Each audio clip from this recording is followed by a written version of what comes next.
Guys, today we'll talk about how can you enable this sign or know how you can do that on your AnkiDroid app.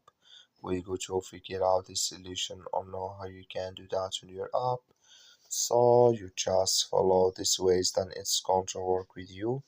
All you have to do, just go here above this sign, you click on it.